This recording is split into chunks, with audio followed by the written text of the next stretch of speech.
All right, this first one comes to us from Raw Story, and it's about Corey Stewart, who's the former chairman of President Donald Trump's Virginia campaign, and he's a current candidate for Virginia governor.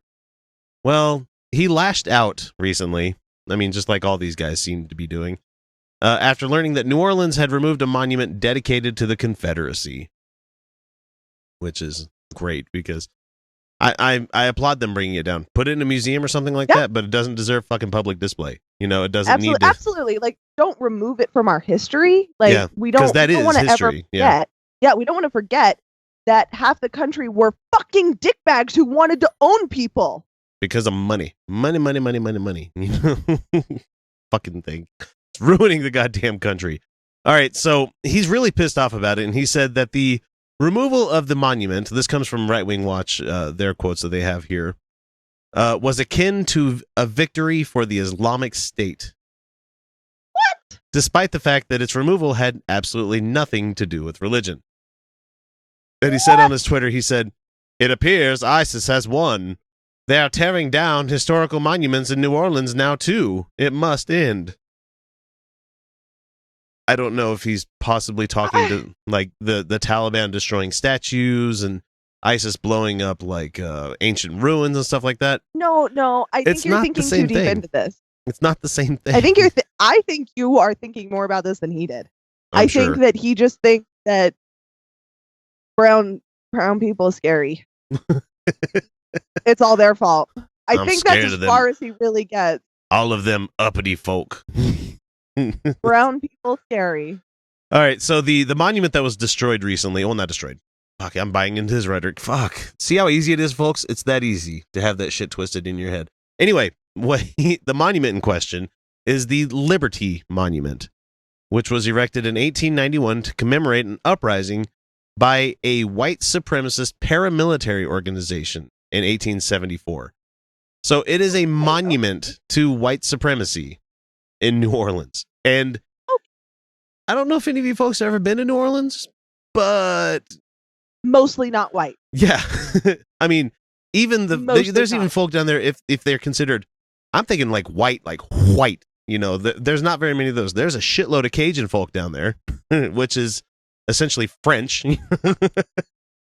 But French hillbilly, but they're oh god, they're great people. But, oh no. I don't see. I use the word hillbilly. Yeah, not as a pejorative. Because Cajun is its own thing. It's its own thing. Yeah. I lived in Louisiana for about 5 or 6 years as a kid, and I fucking loved it. Loved it. All right, so he says that let's see, the inscription was added in 1932. Was added to the statue that talked about the importance of recognizing, quote, white supremacy in the South.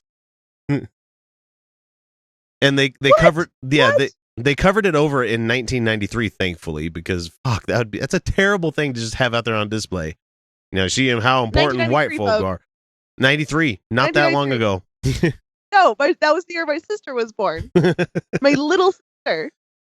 So the monument remained highly controversial, and its removal was backed by the Democratic New Orleans mayor, Mitch Landrieu.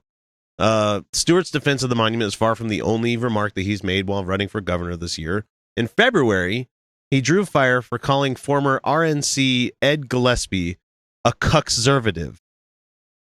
You have people running. And it says here, which is a favorite insult of white nationalists. Yeah, that's an alt-right buzzword. And it's like, what's really funny is that like most of them don't even understand what the fuck that word means.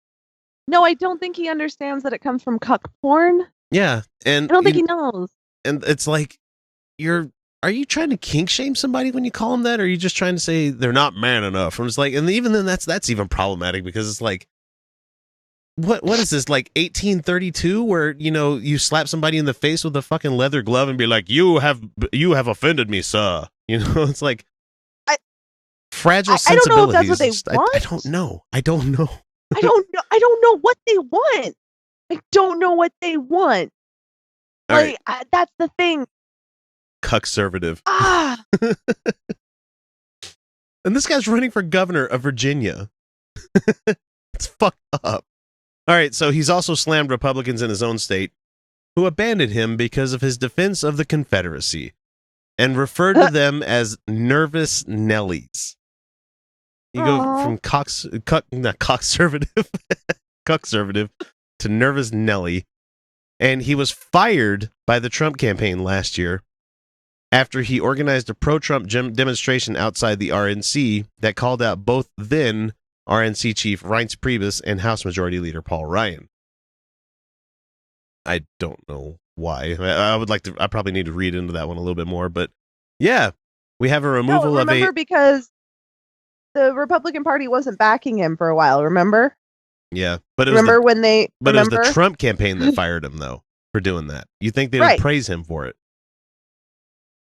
No. Trump gets to get away with saying that stuff. See, that's the stupid thing, is that these people think that suddenly it's okay to say these things. And suddenly, it's the last 50 years haven't happened. It's like, no, the rest of us still live in the real world, motherfucker. We still have to get by day to day. Yeah. You can't say this shit. It's not okay because he says it. And it turns out it's not really working out for Trump so well either. No, I mean, obviously, there's something wrong in the man's brain. Things are not adding up the way that they should be adding up. If you can forget what country you were sending Tomahawk missiles to, but you remember a delicious piece of chocolate cake, the most beautiful cake you have ever seen, there's something wrong. I mean, he is worse off, I think, than Ronnie was when he was going around the bend. So, be interesting to see how it plays out over the next 3 years and 7 months or something like that. So, we'll be here. We're not going anywhere. Though, I do need to give you guys a public service announcement. Don't burn yourself out over this shit, because I did this week, and boy, nothing feels worse than the fucking all wheels coming off your car at the same time. You're just like in this pit of despair. No, that's what you listen to podcasts for. We take your mind off of it. We make dick jokes about things. We're a bunch of cuckservatives here. No, we're cuck liberal. No, we are not. What the fuck are we? I don't know. Oh wait, no, wait. We have a new term for that. What was the gay agenda propagandists? That's what we are. Propaganda. Yeah, someone called us that this week, and that made my day. Like, yep, I gladly accept that title.